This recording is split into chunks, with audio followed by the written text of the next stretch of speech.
मकर राशि वाले बंधु, आप सभी का बहुत बहुत स्वागत है। हृदय से अभिनंदन, आभार। मकर राशि भिंड यूट्यूब चैनल में।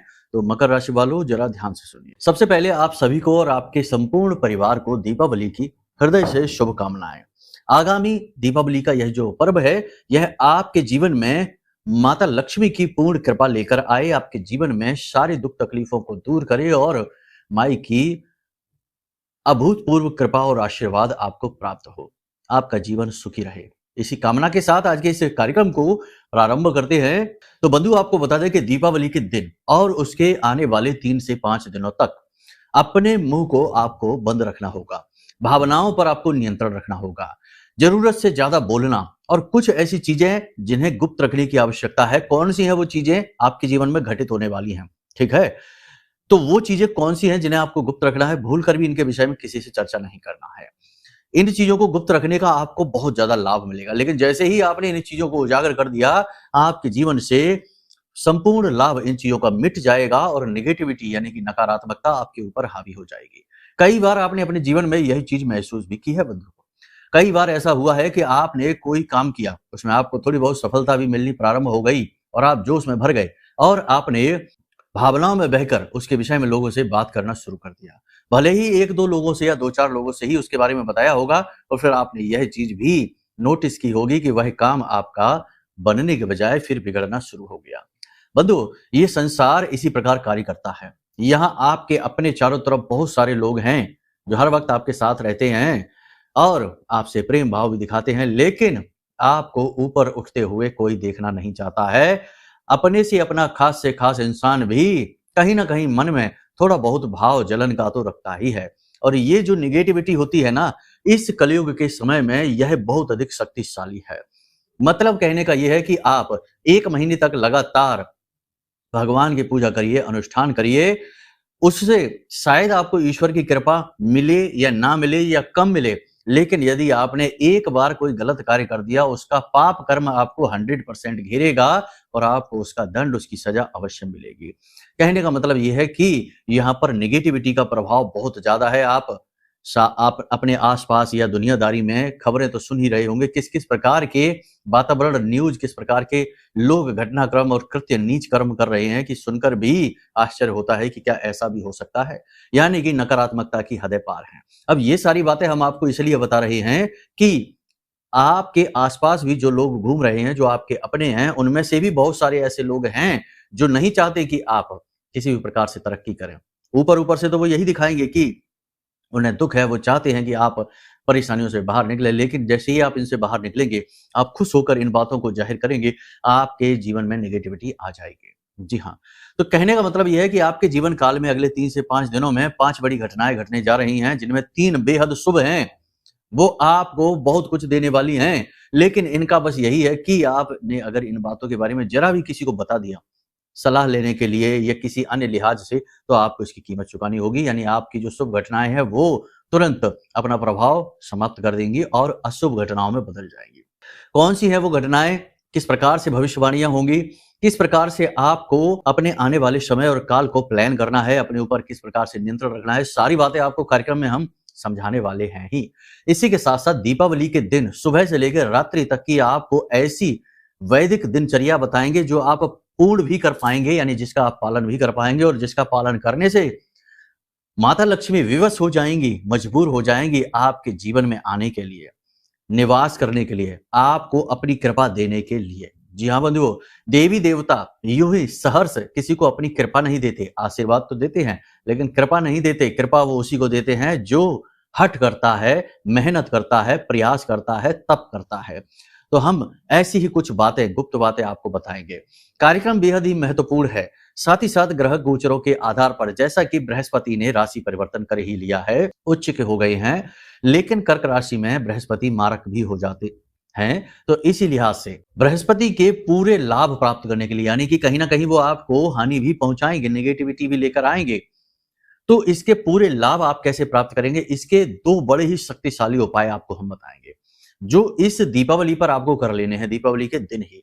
और आप देखेंगे, क्योंकि बृहस्पति का माँ लक्ष्मी से बहुत गहरा नाता है। आपने देखा होगा बृहस्पतिवार के दिन यानी गुरुवार के दिन जो गुरुवारी पूजा होती है, उसमें नारायण, श्री हरि विष्णु और माता लक्ष्मी की पूजा की जाती है। बृहस्पति को माता लक्ष्मी का जो नाता है वो इस प्रकार से भी देखा जा सकता है कि बृहस्पति जो है वो नारायण के ही स्वरूप माने जाते हैं। कहने का मतलब ये है कि इस दिन यानी दीपावली के दिन यानी 20 अक्टूबर को किए जाने वाले ये जो बड़े उपाय हैं, ये बृहस्पति के इस गोचर का पूरा प्रतिफल, शुभ फल आपको देंगे और नेगेटिविटी आपसे हटा देंगे। इन उपायों को जानना बेहद अनिवार्य है। जी हाँ बंधु, एक बात तो निश्चित है कि अब जो हम आपको आगे कार्यक्रम में बताने जा रहे हैं, इन बातों को कोई भी आपको पूरे यूट्यूब पर देख लेना बताएगा नहीं, क्योंकि इन बातों को बताने के लिए खुद अनुभव होना आवश्यक है। केवल पढ़ लेने से, ग्रहों को पढ़ लेने से और उनके अनुसार भविष्यवाणियां कर देने से जीवन सफल नहीं हो जाता। जीवन में आध्यात्मिकता भी होनी चाहिए, साधनाओं के अनुभव भी होने चाहिए, दैवीय कृपा भी होनी चाहिए और ये सारी चीजें महामाई ने अपने आशीर्वाद से हमको दे रखी हैं। तो इस वजह से हम आपसे कह रहे हैं कि जो बातें हम आपको अब आगे बताने वाले हैं, ये बातें जीवन का सार हैं और 100% आपके जीवन में फलित होने वाली हैं। ठीक है, कार्यक्रम को पूरे ध्यान के साथ देखना है। चलिए महामाई को आभार व्यक्त करते हुए कार्यक्रम को प्रारंभ करते हैं। कमेंट बॉक्स में पूरे भक्ति भाव के साथ लिख डालिए, जय मां भद्रकाली कृपा करो।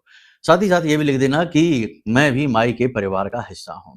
यानी याद रखना बंधु, चाहे माँ बगला हो, चाहे माँ धूमावती हो, चाहे माँ काली हो, चाहे माँ भद्रकाली हो, चाहे माँ लक्ष्मी हो, चाहे माँ सरस्वती हो, माँ होती हैं। इनके रूप रंग अलग अलग हो सकते हैं, परंतु इनकी जो मूल है, सार है, जो तत्व है वह एक ही है। यानी कि ये एक ही माँ है जो अलग अलग रूपों में प्रकट होती हैं, अलग अलग रूपों में लोग इन्हें पूजते हैं।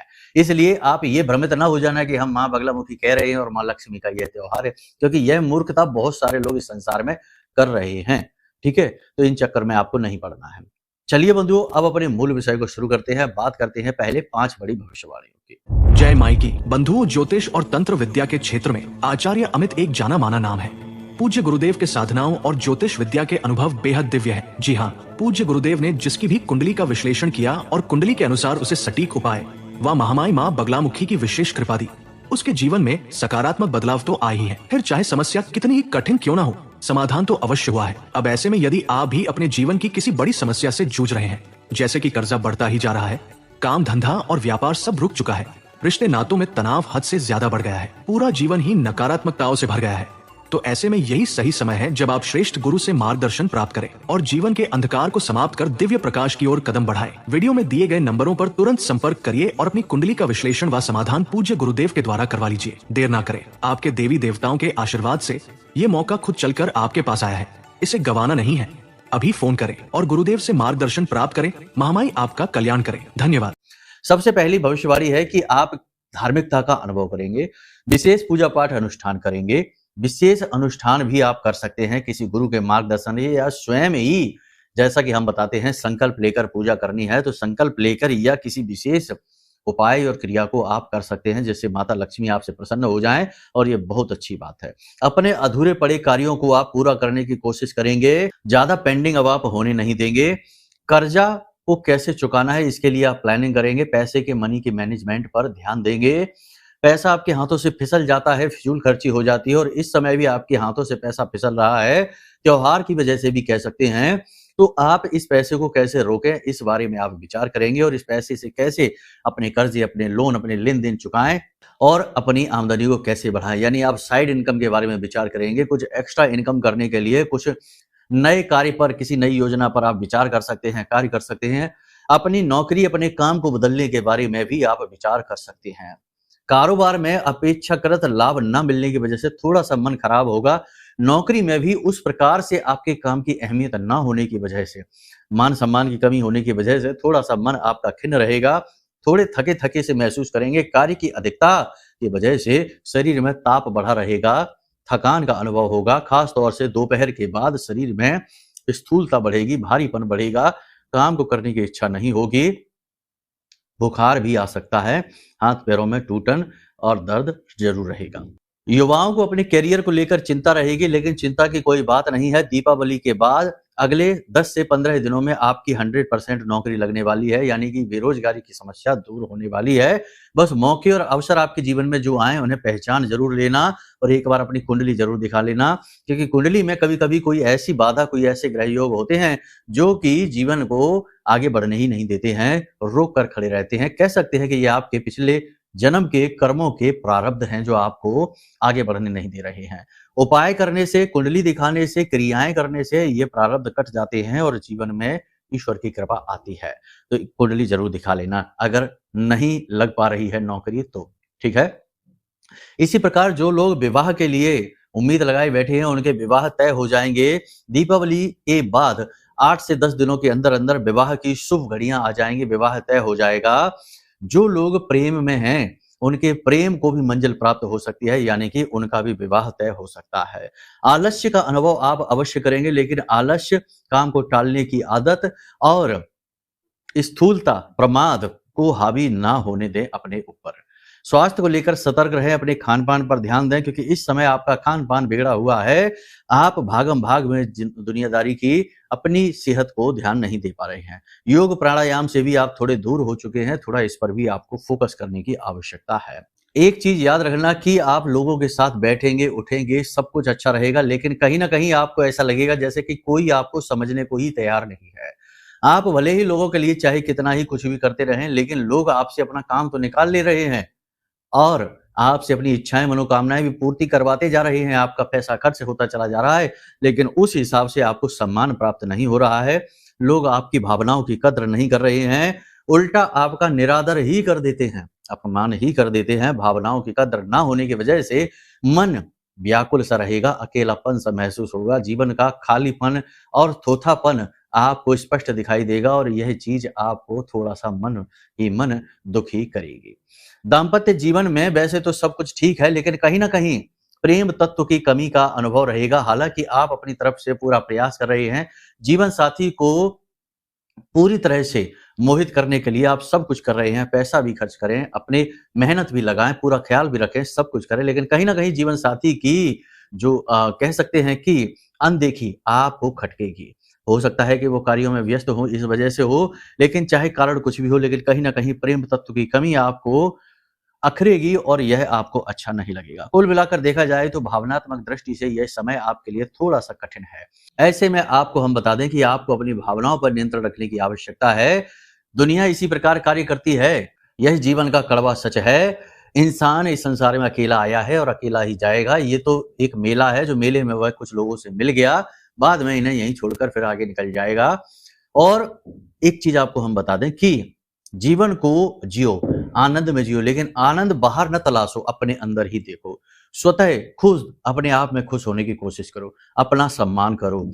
आपने जीवन में जो भी कुछ किया है उसे याद करो। ये ना समझो कि आपने कुछ ले नहीं पाया, हासिल नहीं कर पाया, आप जहां के तहां रह गए, मेहनत आपकी निष्फल हो गई। सब कुछ अपनी जगह ठीक है, लेकिन ये दुनियादारी के आंकड़े हैं, दुनियादारी का तरीका है। लेकिन आप अपने बारे में क्या सोचते हैं? अपने आप से प्रेम करिए, अपना सम्मान करिए, अपनी रिस्पेक्ट करिए। आपने जो मेहनत की है, जो संघर्ष किया है, उसके लिए अपने आप को शीशे में एक बार खड़े होकर देखिए। आपने जो कुछ कहा, जो कुछ किया, जो भी लोगों के लिए किया, ईमानदारी, मेहनत, दया, संघर्ष, सारी चीजों को एक बार याद करिए। अपने आप को एक हीरो की तरह देखिए। देखो, जब आप अपना सम्मान करोगे तो आपको अपने आप से प्रेम होगा। अपने आप से प्रेम होगा तो अपने कार्यों पर गर्व का अनुभव होगा, और जब गर्व का अनुभव होता है तो आनंद उत्पन्न होता है। ऐसा तो है नहीं कि आप हाथ पे हाथ रखे बैठे हैं, आपने जीवन में कुछ किया ही नहीं है। लेकिन जैसे ही आप दुनियादारी की दृष्टि से अपने जीवन को देखते हैं, यानी लोगों की दृष्टि से अपने जीवन को देखते हैं, तो आपको जीवन का खालीपन दिखाई देता है। क्योंकि लोगों के अंदर भूख है, उनके अंदर तो चाह है कि कोई कहेगा गाड़ी नहीं है, कोई कहेगा मकान नहीं है, कोई कहेगा ये नहीं है, वो नहीं है, साधन नहीं, संसाधन नहीं, पैसे की कमी है। सब लोग ये चीजें कहेंगे क्योंकि वो आपसे यही चाहते हैं, उनकी दृष्टि यही है। लेकिन आप स्वयं से क्या चाहते हैं, यह और अधिक महत्वपूर्ण है। वो भी जरूरी है, ऐसा नहीं है कि वो छोड़ देना है। सबकी जरूरतें पूरी करो, सब कुछ करो, लेकिन आप अपने बारे में क्या चाहते हैं, खुद से क्या चाहते हैं? आप एक सीधे-साधे इंसान हैं। आप अपने बारे में जो भी कुछ सोचते हैं, वो बहुत ही शुभ होना चाहिए। कहने का मतलब यह है कि देखो, अपना सम्मान करो, अपने आनंद को अनुभव करो, अपनी कहानी में अपने आप को देखो, आपने कितना संघर्ष किया, जो भी कुछ किया है, उसके लिए अपनी पीठ ठोको, अपनी शाबाशी दो, खुद पर गर्व करो। और जब आप ऐसा करोगे तो आपको अपने आप से प्रेम होने लगेगा, और जब स्वयं से प्रेम करने लगोगे तो फिर आनंद की अनुभूति होती है। क्योंकि जब आप खुद से प्रेम करेंगे तो आप इस शरीर से प्रेम नहीं कर रहे हैं, आप अपने आप से प्रेम कर रहे हैं, जो इस शरीर के अंदर बैठा हुआ है, जीव बैठा है। और वो भी कहीं ना कहीं, देखो, ये एक रास्ता होता है स्वयं के बोध का। वैसे तो रास्ता ये है कि आंख बंद करके बैठो, ध्यान करो, समाधि में जाओ, वो एक अलग रास्ता है, लेकिन इस तरह हर व्यक्ति नहीं जा सकता। लेकिन ये एक सरल मार्ग है कि इससे आपको पता चलेगा कि आप असल में कौन हैं। स्वयं का बोध होने लगेगा और जब बोध होगा तो आनंद उत्पन्न होने लगेगा। खुद में ही खुश रहना शुरू कर दोगे, दुनिया की जरूरत नहीं पड़ेगी, अपने आप में ही पूर्ण हो जाओगे। ठीक है ना? और जब स्वयं से ही पूर्ण हो गए तो फिर दुनिया में कोई क्या सोचता है, कौन आपकी भावनाओं की कद्र करता है, कौन आपसे प्रेम करता है, कोई ज़्यादा फ़र्क नहीं पड़ेगा इन सब चीज़ों से, क्योंकि आप अपने आप में संतुष्ट हो जाओगे। और जहाँ संतुष्टि का भाव उत्पन्न होने लगा, वहीं आप खुश होने लगे। और यही तो जीवन का मूल सार है, आनंद में रहना, है ना? ऐसा कोई इस संसार में इंसान ही नहीं है, कोई जीव ही नहीं जिसके जीवन में परेशानियाँ ना हो। तो आप परेशानियों से जीवन को ना आँकिए, जीवन के सार तक पहुँचने की कोशिश करिए, एसेंस तक, मूल तक पहुँचने की कोशिश करिए, ठीक है? उम्मीद है आप हमारी बातों को समझ चुके हैं। अगर हम आपको अपनी बातें समझा पाते हैं, हमारी बातें आपके जीवन में प्रभाव डालती हैं, तो हम ये समझेंगे कि हमारा ये कार्य, ये मेहनत सफल हो जाती है। प्रतिदिन आपके लिए कार्यक्रम बनाते हैं, प्रतिदिन मेहनत करते हैं, केवल इसी भाव से कि जो भी कुछ हमने महामाई की कृपा से जाना है, वो आप तक पहुँचा सके, आपके जीवन में कहीं न कहीं थोड़ा बहुत ही प्लस कर सकें, एक चीज़ जोड़ सकें, ठीक है? उम्मीद करते हैं सारी बात आपने समझ ली है। अब इसके बाद भक्ति, भगवान की भक्ति, माई की भक्ति, जिस भी भाव की ईश्वर में आँख बंद करके बैठिए और उनके चित्र को अपनी आँखों के सामने लाने की कोशिश करिए, ध्यान करने की कोशिश करिए। आपको ईश्वर ने क्या-क्या दिया है, स्वस्थ शरीर दिया है, घर, मकान, गाड़ी, जो भी कुछ आपके पास है, नहीं है जो उसे छोड़ो, नहीं है कि तो कोई सीमा ही नहीं है। कार आ गई तो हेलीकॉप्टर की माँग आ जाएगी, घर आ गया तो बंगले और पता नहीं क्या-क्या महल की माँग हो जाएगी। नहीं है उसको ना छोड़ो, जो है उसको ध्यान दो। शरीर है, स्वस्थ शरीर है, हाथ-पैर काम कर रहे हैं, पाचन शक्ति काम कर रही है, दिमाग काम कर रहा है, परिवार है, बच्चे हैं, जो चीज़ें हैं उन सब के लिए ईश्वर को धन्यवाद देना प्रारंभ करो। अपने ईश्वर के उसी स्वरूप को, हनुमान जी को प्रेम करते हो, पूजते हो, हनुमान जी के चित्र आँखों में लेकर आओ और हनुमान जी को धन्यवाद दो कि हे प्रभु, आपने हमें इतना स्वस्थ शरीर दे दिया, हम आपको आभार देना चाहते हैं, हम तो तृप्त हो गए। इस प्रकार से प्रेम, है ना? जब आप स्वयं से प्रेम करेंगे तो आपके मन में अपने आप ही अपने आराध्य के प्रति भी लगाव, प्रेम, जुड़ाव महसूस हो जाएगा और फिर आप उनसे जुड़ने लगेंगे। जब आप ईश्वर से जुड़ जाएँगे, परम तत्व से जुड़ जाएँगे, तो आप पूर्ण हो जाएँगे। आपके जीवन का उद्देश्य पूर्ण हो जाएगा। आपके कार्य सिद्ध होने लगेंगे। इस क्रिया से यकीन मानिए इस प्रकार से यदि आप जीवन को ढालेंगे, तो जो चीज़ों के लिए आप अभी परेशान हैं ना, तड़प रहे हैं, कोई रोग है परिवार में या फिर कोई लोन है बहुत बड़ा या कुछ भी है, ये चीज़ें अपने आप ठीक होनी शुरू हो जाएँगी, अपने आप। क्योंकि आपके अंदर से जो वाइब्रेशंस निकलेंगी ना, जो तरंगें निकलेंगी, वो इतनी पॉजिटिव हो जाएँगी कि नेगेटिविटी को जगह ही नहीं मिलेगी आपके पास रुकने के लिए। नकारात्मकता आपके पास ठहर ही नहीं पाएगी किसी भी कीमत पर। और जब नकारात्मकता भागेगी, तो फिर जो जीवन की विसंगतियाँ हैं, जो जीवन की नकारात्मकताएँ हैं, यानी कि जो भेद हैं, वो सारे दूर होने शुरू हो जाएँगे और आप पॉजिटिविटी को अट्रैक्ट करेंगे। यानी कर्जा दूर अपने आप होने लगेगा, मार्ग बनने लगेंगे। जो आप चाहते हैं वो चीज़ें आपकी ओर आकर्षित होने लगेंगे। इसी को तो लॉ ऑफ अट्रैक्शन कहते हैं। माँगते रहना भगवान से, भगवान गाड़ी दे दो, कर्जे से मुक्ति दे दो, भगवान मुक्ति दे दो। इस तरह भगवान नहीं सुनते हैं। भगवान शब्द की भाषा नहीं जानते। भगवान आपके इस रूप रंग को भी नहीं जानते। भगवान जानते हैं भावनाओं की भाषा, इमोशंस, है ना? तो बस अपनी भावनाओं को प्रकट करिए और आप देवताओं से जुड़ जाएँगे, ठीक है ना? देखो, बताना हमारा काम है। आपने कितना समझा, कितना जाना, अगर 1% भी सीख लिया और अपने आप को बदल लिया, हमारा काम सफल, हमारा जीवन सफल। अब बात करते हैं उपायों की। देखो, बृहस्पति जो है ना, इस समय पर बहुत शक्तिशाली हो चुके हैं। कर्क राशि में उच्च के हो चुके हैं। अब शक्तिशाली के साथ-साथ कर्क में थोड़े मारक हो जाते हैं, यानी कि जैसे ही बृहस्पति का भाव जो शक्ति बढ़ती है, तो कुछ चीज़ें बहुत पॉजिटिव हो जाती हैं। पैसा अट्रैक्ट होने लगता है जीवन में।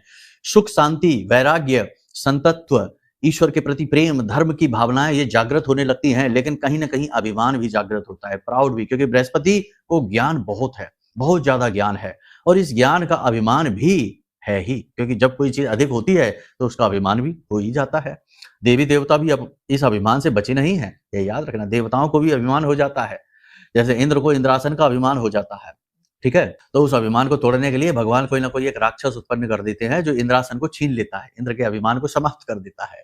तो समझ रहे हैं आप? तो बृहस्पति को अभिमान है। अब इस अभिमान से आप क्या करें? अभिमान को दूर करने के लिए आप स्वयं भी बृहस्पति की तरह ही बन जाइए, क्योंकि अगर आप भौतिकता में डूबेंगे, यानी कि पैसा-पैसा, चीज़ें-चीज़ें, रिश्ता-रिश्ता, प्रेम-प्रेम, ऐसे चिपकेंगे चीज़ों से, तो आपको बृहस्पति नेगेटिवली इफ़ेक्ट करेगा। यानी कि प्रेम आपसे दूर भागेगा, पैसा आपसे दूर भागेगा। आपकी उम्मीदें जहाँ से होंगी आने को, वहाँ से भी पैसा अटकेगा, आपका खुद का पैसा ही अटक जाएगा। तो ये नेगेटिव हो गया। अब बृहस्पति का जो स्वरूप है, वैरागी है, सन्यासी है, कपड़े से नहीं बदलने हैं, अंदर से मन में ये भाव रखिए, मिल जाए तो ठीक, ना मिले तो और भी ठीक है, क्योंकि हम तो मुक्त थे, आए थे खाली हाथ, जाएंगे खाली हाथ। लेकिन कर्म पूरी मेहनत से करेंगे, प्रयास पूरी मेहनत से करेंगे, उसमें कोई कसर नहीं छोड़ेंगे और भगवान की भक्ति भी करेंगे। प्रतिदिन चाहे रामायण की 2 चौपाई 4 चौपाई पढ़िए, चाहे प्रतिदिन हनुमान चालीसा, सुंदरकांड थोड़ा बहुत ही पढ़िए, पूरा नहीं पढ़ सकते, यानी प्रतिदिन विशेष पूजा करिए, विशेष धार्मिक ग्रंथ को आप पढ़िए। ये नियम बना लीजिए, बृहस्पति को अनुकूल करने का पहला उपाय है। दूसरा उपाय बृहस्पति को अनुकूल करने का है कि आपके घर का जो ईशान कोण है, उस ईशान कोण में आप एक पीतल का कटोरा रख सकते हैं या कांच का कटोरा रख सकते हैं। उसमें जल डालिए, थोड़ी सी पिसी हुई हल्दी डालिए, पीले रंग का एक पुष्प रखिए, थोड़ा सा इत्र और एक सिक्का चांदी का उसमें डाल दीजिए। इस जल को आप भर के घर के ईशान कोण में रख दीजिए। ये एक तरीका हो गया। दूसरा तरीका ये हो गया कि आपकी कुंडली दिखा लो। आपकी कुंडली में भी दिशाएं होती हैं, जैसे जो लग्न होता है वह पूर्व दिशा है। लग्न से 7वां जो भाव होता है, यानी पहले भाव के बाद जो 7वां भाव है वह पश्चिम दिशा होती है। तो कुंडली अपनी दिखा लो, तो आपकी कुंडली में बृहस्पति की क्या स्थिति है, उसी स्थिति के अनुसार इस बृहस्पति के कटोरे को रखना है। मान लो कि आप बृहस्पति आपकी कुंडली में लग्न भाव में ही बैठी हैं, तो आपको पूर्व दिशा में ये कटोरा रखना है। यदि बृहस्पति आपकी कुंडली में 10वें भाव में बैठे हुए हैं, तो दक्षिण दिशा में आपको यह कटोरा रखना है। यदि चौथे भाव में बैठे हैं, तो उत्तर दिशा में यह कटोरा आपको रखना है। इस प्रकार से कुंडली के अनुसार हम आपको ना केवल बृहस्पति के, अन्य ग्रहों के भी उपाय बता देंगे अगर कोई दोष है तो, साथ ही साथ इस कटोरे के सबसे अच्छे यानी बेस्ट रिजल्ट आपको कैसे मिलेंगे, ये आपकी कुंडली के अनुसार बता देंगे। ठीक है, तो कुंडली दिखा लो, सबसे बेहतर रहेगा। आपने ये चीज देखी भी होगी, जो बड़े बड़े लोग होते हैं, अमीर लोग, बहुत रईस लोग होते हैं, उनके यहाँ ये जल के पात्र और उसमें पुष्प तैरते रहते हैं। ज्यादा बड़ा पात्र लगा देते हैं वो लोग, तो ज्यादा पुष्प तैर रहे होते हैं। तो ये आपने देखा होगा बहुत सारे लोगों के यहाँ। हमारे यहाँ भी बहुत से जो हमारे दर्शक हैं वो हमें बताते हैं, गुरुजी आपने ये उपाय बताया था, हमने देखा था, हम एक लीडर के यहाँ, एक नेता के यहाँ गए थे, उनके बंगले में हमने देखा था कि एक जगह पर ऐसा बड़ा सा पात्र रखा था जल का, उसमें पुष्प तैर रहे थे। तो हमने सोचा सजावटी सामान है, लेकिन अब पता चला कि ये तो उपाय था। लेकिन ये उपाय कोई बताएगा नहीं आपको, लोग चुपचाप करेंगे, आप बस देखेंगे, सोचेंगे हाँ ये तो देखो सजावटी सामान रखा है, बहुत अच्छा। लेकिन आपको नहीं पता कि वो एक सीक्रेट है, वो एक उपाय है। ठीक है, आप यकीन मानिए कि एक ऐसे व्यक्ति से हमारी बात हुई जिन्होंने ये कहा कि एक व्यक्ति था, उनका जो मित्र था, वह पहले बहुत छोटा सा कार्य करता था, कोई ड्राइवर वगैरह था, लेकिन उसने कुछ ऐसा उपाय किया, कुछ ऐसी क्रिया की कि 2-3 साल में ही उसका काम लाखों करोड़ों का हो गया। बड़ा व्यापार, बड़ा उद्योग उसके हो गए, कुछ ऐसी तरक्की उसने की अद्भुत कि 2-3 सालों में ही उसने बहुत सफलता हासिल की। फिर बोला कि हम उसके घर गए एक बार, तो हमने ऐसे ही जल का पात्र उसके यहाँ भरा देखा। बोला, हमने उससे पूछा भी कि ये क्या है? तो उसने कह दिया कुछ नहीं, ऐसा ही डेकोरेशन है। लेकिन आज जब आपका कार्यक्रम में हमने देखा, क्योंकि हमने ये उपाय पिछले भी कार्यक्रम में बताया, तो आपके कार्यक्रम में जब हमने ये उपाय देखा तो हमारा दिमाग ठनका कि अरे ये तो बहुत बड़ा उपाय है, बृहस्पति का उपाय। बृहस्पति धन का देवता है, आरोग्य का देवता, ज्ञान का देवता, कुंडली का आधार। बृहस्पति अनुकूल तो सब अनुकूल हो गए। ठीक है, तो ये एक उपाय आप कर लीजिए, बहुत जरूरी है। दूसरा उपाय आपको हम बता देते हैं। इस उपाय को आपको दीपावली के दिन ही करना है। सुबह के वक्त करें या रात्रि के समय करें, गोधूली अवस्था के समय पर कर लें। जब दिन और रात्रि मिल रहे होते हैं, वह सर्वश्रेष्ठ समय होता है ऊर्जाओं के जागरण का। गोधूली काल कहते हैं उसे। तो आपको क्या करना है कि एक पीले रंग का कपड़ा लेना है, उस कपड़े में आपको पीली कौड़ियां रखनी है, 7 कमलगट्टे, 7 कौड़ियां, 1 चांदी का सिक्का और 1 हल्दी की गांठ आपको रखनी है।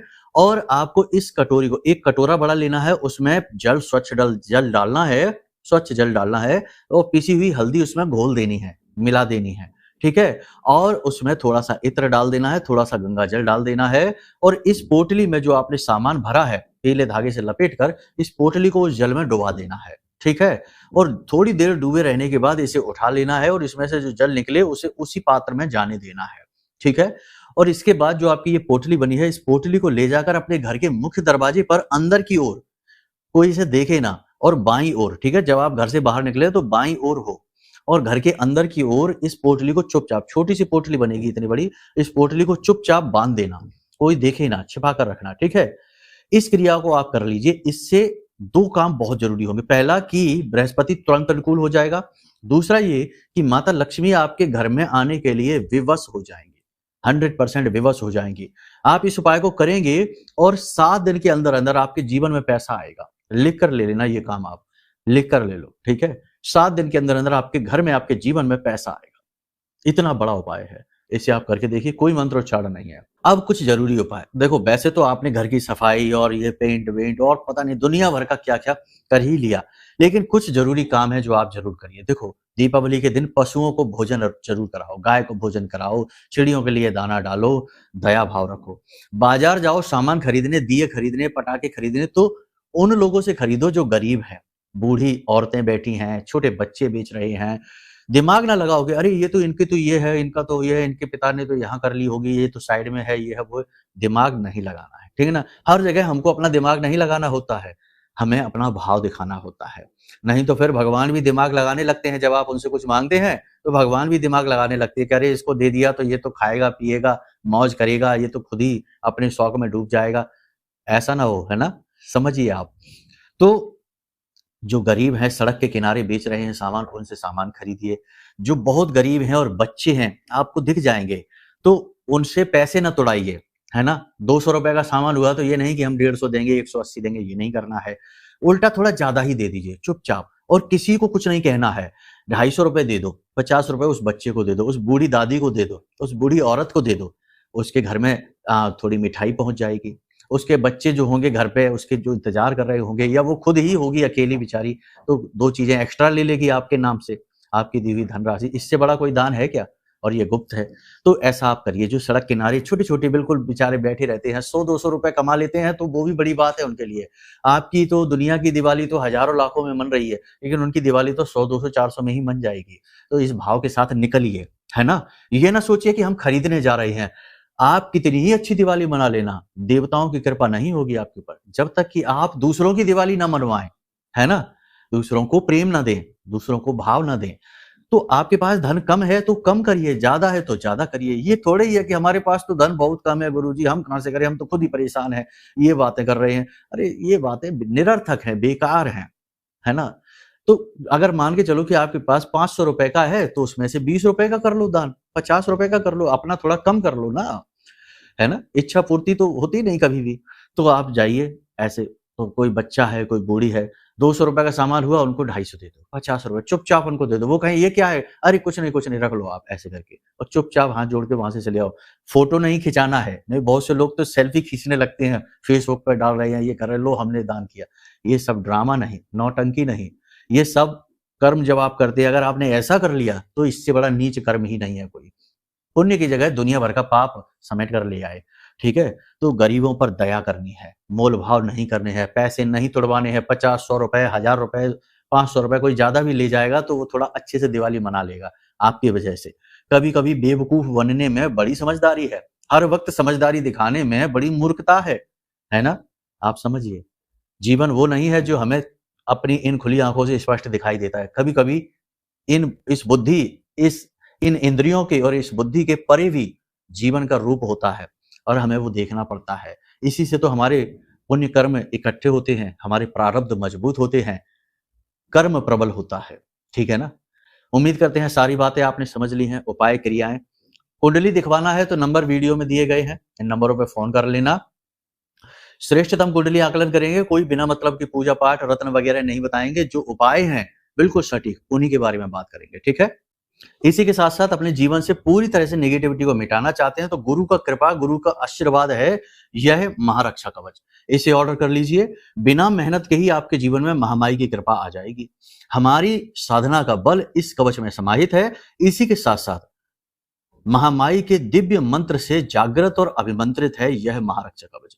इसके जो लोगों के पास पहुंचे हैं वो अनुभव आपको बताने चलेंगे तो 4 घंटे का कार्यक्रम भी छोटा पड़ जाएगा। इतने अनुभव हैं लोगों के, बहुत ही शुभ अनुभव हैं। आपको ये अनुभव खुद हासिल करना होगा, इसे अपने घर मंगवाना होगा, बहुत ही छोटी सी दक्षिणा के साथ में।